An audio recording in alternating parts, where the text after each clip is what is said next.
What has happened to Kalvin Phillips? Born in 1995, he began his career at Leeds in 2014, and after working his way up the ranks, he was one of Leeds' best players and fully flourishing under Marcelo Bielsa in 2019. In the 2019/20 season, he was key to Leeds winning promotion and winning the championship, which didn't go unnoticed by the footballing world as he ended up getting an England call-up that summer in August 2020. Unfortunately for him, there was no Euros that summer because of COVID. It was moved to the next year, so he knew that he'd have to keep up his good work if he wanted to play in the Euros next summer.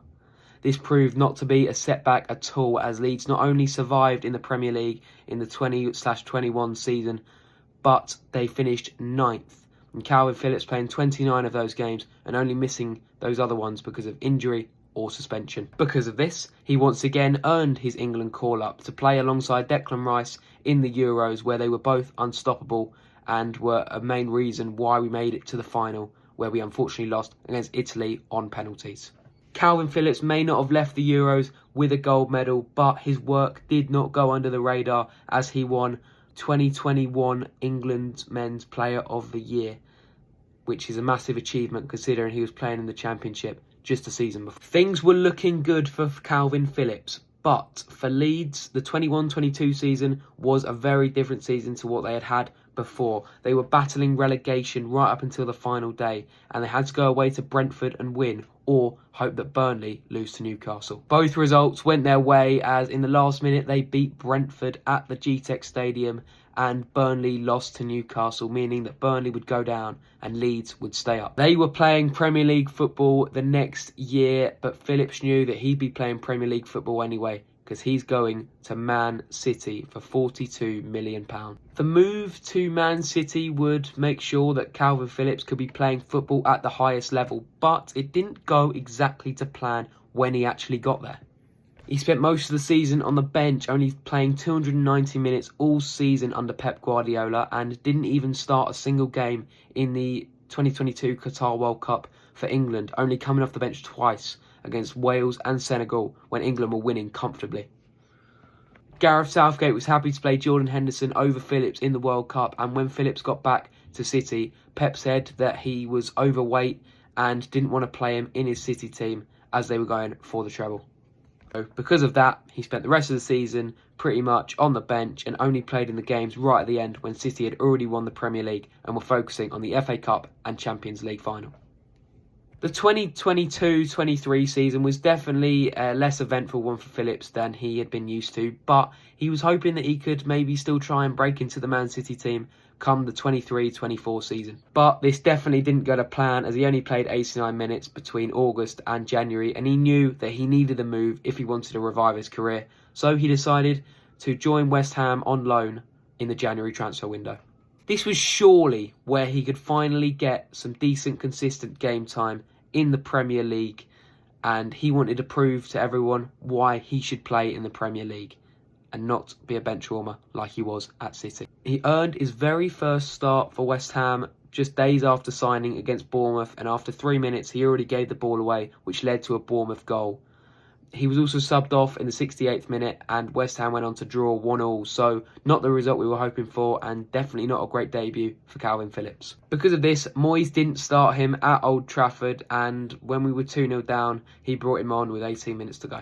This substitution didn't help us one bit, as we went on to lose 3-0 with Kalvin Phillips giving the ball away once again, and some fans had had enough already with him, even though he'd been a West Ham player for only around 4 days. His poor match fitness was showing in his dire performances.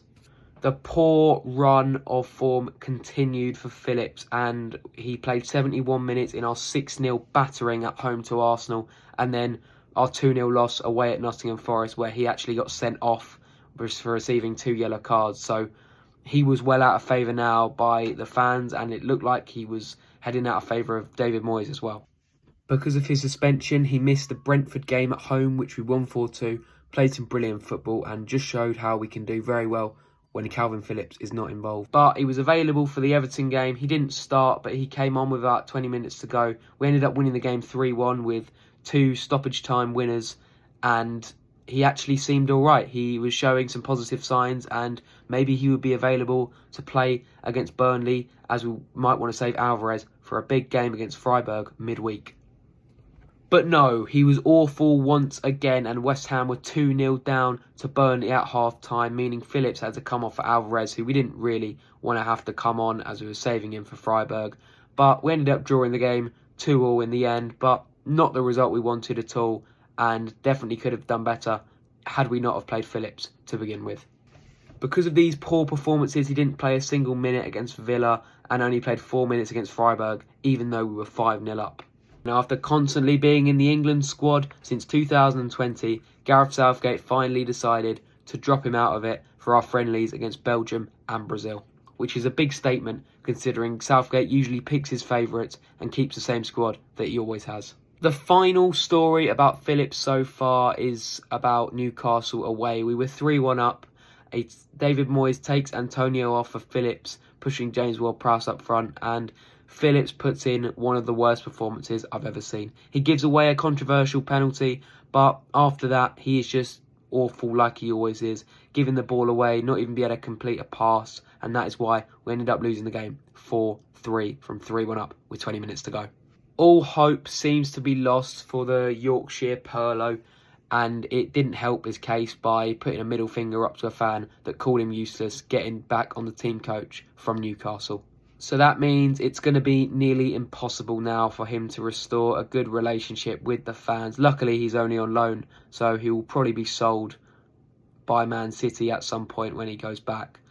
But it just goes to show that he was doing so well at Leeds, and the grass is not always greener on the other side by going to Man City.